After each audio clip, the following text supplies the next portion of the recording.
So what I've learned is if you have the right attitude, because attitude cannot be taught. You have the aptitude. This is the general ability to grasp things.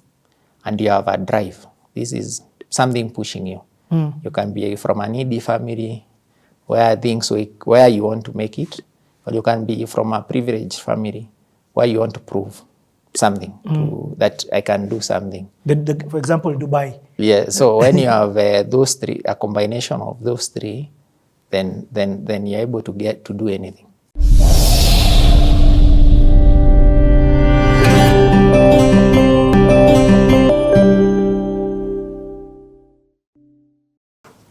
What are your markers today? CTA with Ken, video 5. You know, it's a difficult CTA for people to watch because this guy is not lying. He's not telling you what you want to hear when it comes to the leadership path.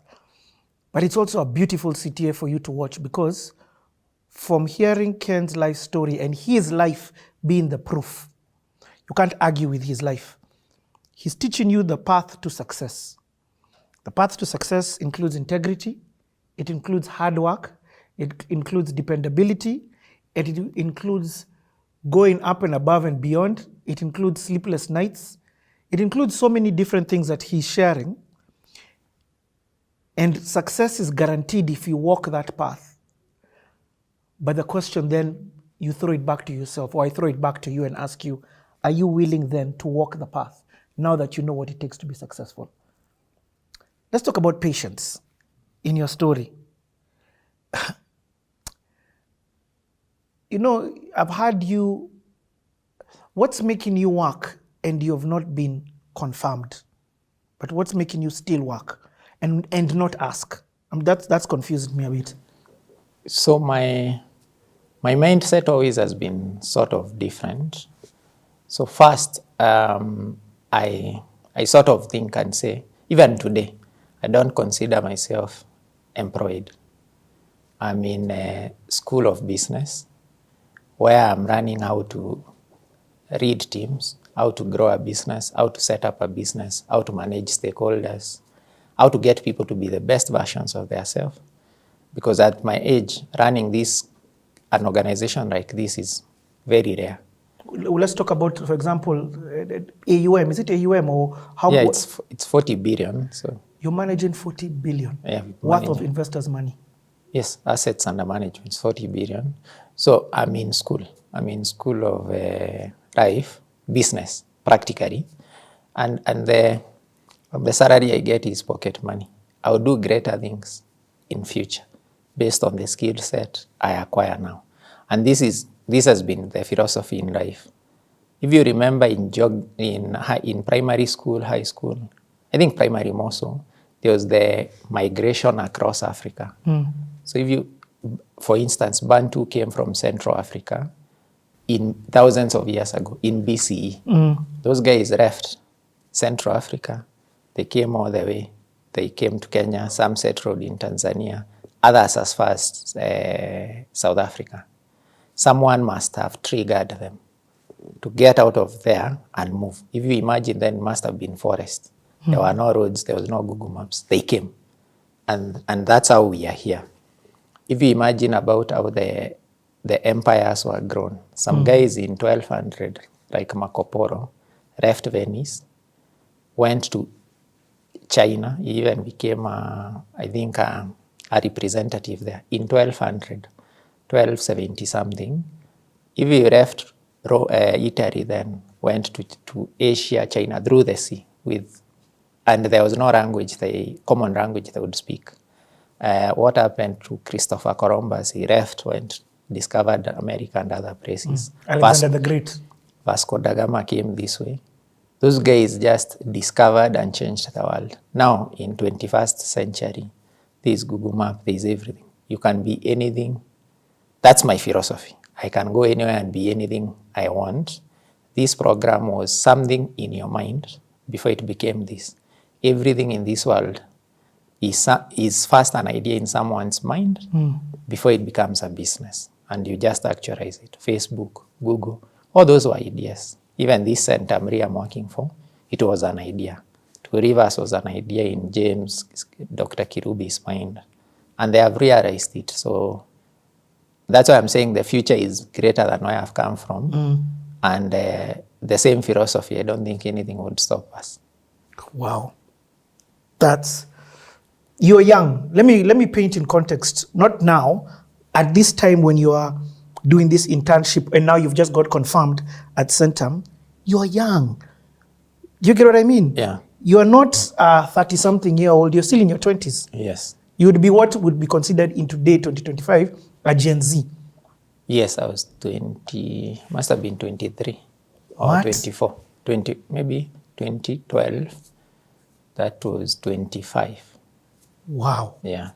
There's something. Then again, if you're catching us at this episode, please watch the other one first. There's so much you spoke in that episode. Like I was trying to hold on to this, but then you go to the next thing and I'm trying to hold on to this. For example, the filing system. Yeah. That on its own was an incredible role that you could have stopped at. You did that. You did it so well. In the mix of doing that, you then discovered, oh, I need to go and start mapping out the city. Visiting, okay, not mapping out the city, but visiting the different constructions that were happening so that when the engineers and the construction guys, and when everybody is giving their report, you can check them, fact check them. Yeah. But that wasn't your role. No one asked you to do this. Yes, so if you want growth, you go to the most uncomfortable. That's what I learned. And remember, James, if you read his story, he said he was an investment manager at 25. He was the CEO then. He sort of says the unclear path you can follow. You do what no one is prepared to do. So some of these things no one wants to do. That's the only place you can grow. So you do them. You do the things that people are not paying attention to. It's a shorter path to getting there than doing what everyone wants. But you don't know how to do the things nobody else knows how to do. Yes, like now research, you see we could have sat and listened to our research and pulled it off the desktop. My question was not to be asked about a project that I didn't know of. So I wanted to speak about practically what's on the ground. You say that there is a building in Westlands. Where is it?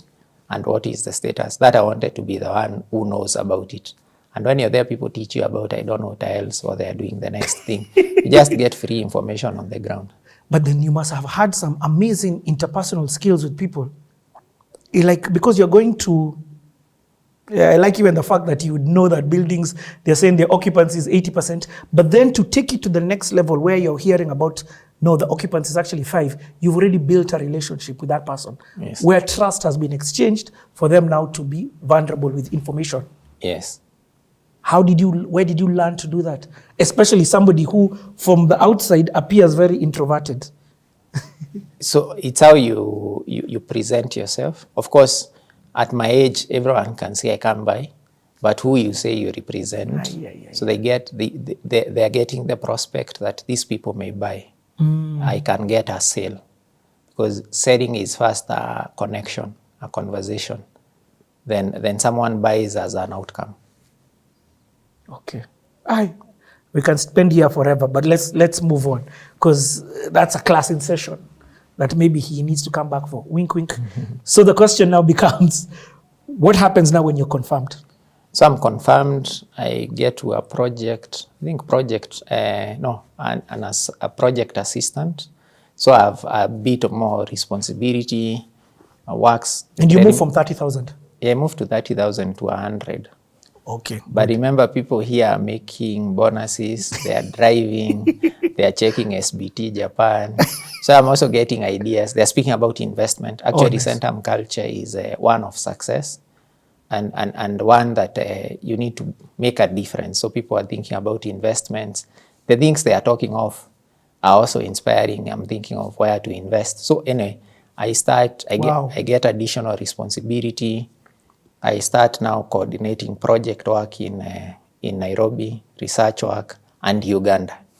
Uganda? Yes, but how that comes about is Zach is the one who travels to Uganda often. And now I don't know. He said you need to accompany me. But when I joined, Chris looked at me and said, Mbae, do you have a passport? Which of course I didn't have. But I said I'll get one. And within a week, I sort of pushed, got yellow fever. One day I was just told, let's go to Uganda. We're going in the afternoon. I went to Uganda. I started now understanding our project in Uganda, supporting Zach. What's the project in Uganda called? Pearl Marina. Pearl Marina. So we're doing land acquisition. We're doing master planning also. We're not at the point of beginning construction. Whoa, you are doing land acquisition? Yeah, so and looking for approval. So go to Uganda, Wakiso. That's further in outside of Entebbe. Yeah.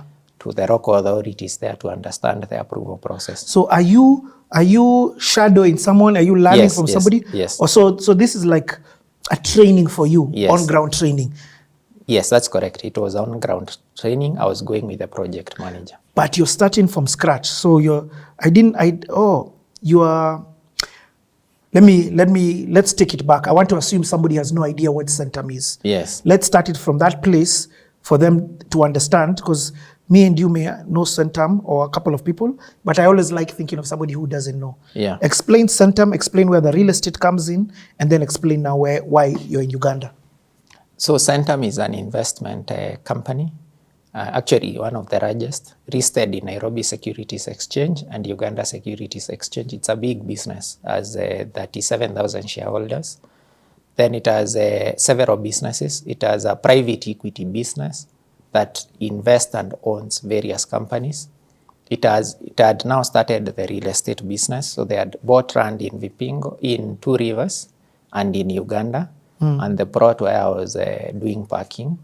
And then there was a quoted private equity, which is the stocks, what Pius does, Nabo, which Nabo now Capital. became Nabo. Yes. So that's the business, as we are in the real estate business. And we are starting these projects, doing the work, because the person who was doing the vision carrier is James. We are executing the vision. And what was the vision, for example, for Pearl Marina? So based on the economic growth and what the study center had done, is there was need for satellite towns. And because government was not doing infrastructure, people are looking for nice gated communities to live in. We thought we could do a lakefront city anchored by a marina, and now people from Kampala, Entebbe and environs could stay there. In Two Rivers, there's a catchment already, so we needed a big mall like Two Rivers to anchor that. Runda, Rosrin, Ruaka neighborhood. Even Ruaka was barely there. Yeah, it was just a few buildings. So that was the early days. Wow. Okay, I get it. Yeah. So they were going to build and then sell the different real estate, buildings, the ones in Uganda, to people to live there, and of course make they make their ROI of that. Yes, would package a project and attract investors, and also bring customers, like build and sell. In Nairobi, they started with the mall as the anchor. Then we came to the residential bit. Yeah, because the reason why I'm asking this, in Nairobi, they owned the mall for years. Yes. So Nairobi was a bit different. You're not going to, even as compared to Vipingo, they were not going to sell. Yes. They were going to manage this project, get tenants, rent, and make money off that, and then raise its value and then sell it. Yes. Wow. Okay. So for Uganda, it was different. So to understand the market, what can be done? You have the largest freshwater lake and a nice frontage. What can you do with it? So there were different thoughts. You do a marina, but who comes? How do you make money? How do you run a capital right model? Anyway, we ended up with doing residential. Okay. So through that process, I understood how to do business, because there were meetings every other time, that project update, planning meetings that we used to do regularly. In Uganda? In Kenya and in Uganda. Okay. And there, it's like a practical master's or PhD class where knowledge is being shared, board members, James, Kirubi. So there was a lot. You are just absorbing knowledge every day. Wow. Yeah. So you are in proximity. The leadership style of Chris Kirubi and James Moria, is it hands-on where you get proximity with them quite often at that time? It's frat, even now, it's very frat. I think the essence is core business first, then this other CEO MD later. So the interaction even now. Yes. I'm a chief sales officer. That's my core business. Yes. MD and other things I do later. Yes. Okay, so now you get your hands really dirty in this in what's happening in Uganda, and simultaneously Two Rivers. Yes. What are you doing for Two Rivers at this time? Two Rivers, I'm the assistant project manager. So how projects run, there's the consulting team. This is the architect, the engineers. The engineers are civil engineers, services electrical engineers, the QS.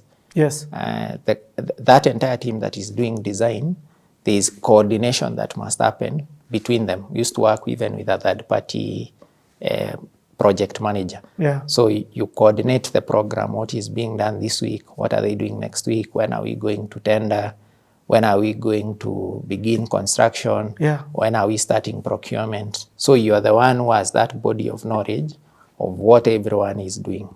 Wow. So let me ask you, does school help, or core ground things are different? School helps to open up your mind and to help you think. Once you've been through school, you can be taught any skill. So what I've learned is if you have the right attitude, because attitude cannot be taught. You have the aptitude. This is the general ability to grasp things. And you have a drive. This is something pushing you. You can be from a needy family where you want to make it, or you can be from a privileged family where you want to prove something, that I can do something. For example, Dubai. Yeah, so when you have those three, a combination of those three, then you're able to get to do anything. Okay. Yeah. So you can do anything, yeah? I think I can do anything fast, because I know when you start anything, the only known thing is you will fail. That's a known. If I start anything, even when you started this program, I think what you knew is you could fail. Yeah. That's known. That's known. So don't pay attention to that. That's known, you will fail.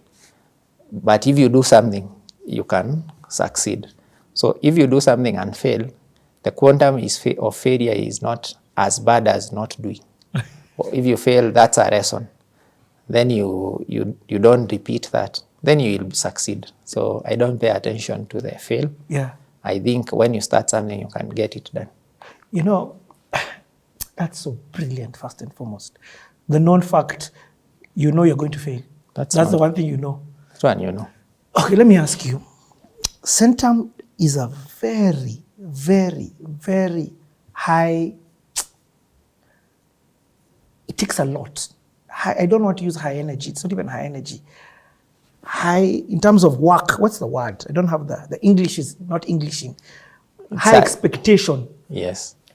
It's high expectations because the ecosystem around it, from chairman, CK, to James, are high achievers. And they have done it. And they can see what can be done. So then the expectation to achieve it is high, and the intensity is there. But also the culture and the support system allows you, because very young people are being given very enormous responsibilities. Where the known is you'll fail, the unknown is the quantum of success. So we just focus on the unknown. Yeah. You pursue the unknown. Even if you fail, it's not as bad as not doing anything. What's a failure or as you called it, a lesson that you learned along this path? Okay, let's talk about the Two Rivers, for example, in this project management time. So like Two Rivers, the initial expectation, the pace at which it would be finished. That's one. Even what you assume, like Vipingo was bought, but I'll come there. We thought we would start with the industrial. We started, it didn't work. We had to pivot to residential. What? We thought we would start in, there are many things. Vipingo was supposed to be industrial? Yes, a lot of it is meant to be industrial. Now that is when industry is coming up. So you'll start with an hypothesis, you test it, it may not work to how you thought. Yeah. What happens when it doesn't work and you've got to go back and report this to those high expectation bosses in a high working environment. You see a lot of people, what happens in a situation like that? That's a fear that people have. Because in that ability to allow you to fail, you become innovative. So you say, okay, what we thought was an hypothesis that there is demand for this, like industrial. We thought the industrial would start. When you speak to industry owners, they ask you, where will my management stay? Where will my people stay? Then you don't have housing. Then they say, when you have housing, come back. Or they ask you, where is water? You don't have water. Then you came back and said, we need to do a water solution. We did desalination. So you'd go back and say, okay, this is what we found out, and this is what we are proposing to be a solution, and then it's now tailor-made. But you can't share that update and come back with it again. I love what you're saying. So your failure was always accompanied by a different direction. Yes. It wasn't a failure that I'm stuck and stopped. No. But is there ever a time that you didn't have a solution after a failure? Yeah, there are a number of times. So what do you do in a situation like that? You then have to think deeper. Like now, the projects at Two Rivers. So we've done some projects. We did the Vipingo projects, finished ahead of schedule, the first phase.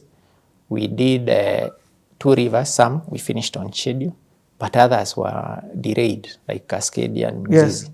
Those have taken longer to finish. And there the capital requirement is so high.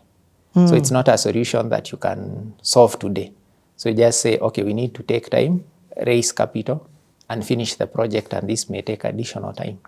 We're going to come to that. Yeah. I like that. I like that there's a failure within this story that we can then have a conversation with. Yes. And figure out then how do you have conversations with investors. Yes. Because that's a promise that has not been delivered. Yes. But at this time, let's go back to that time of 2012. So that's maybe now in 2013.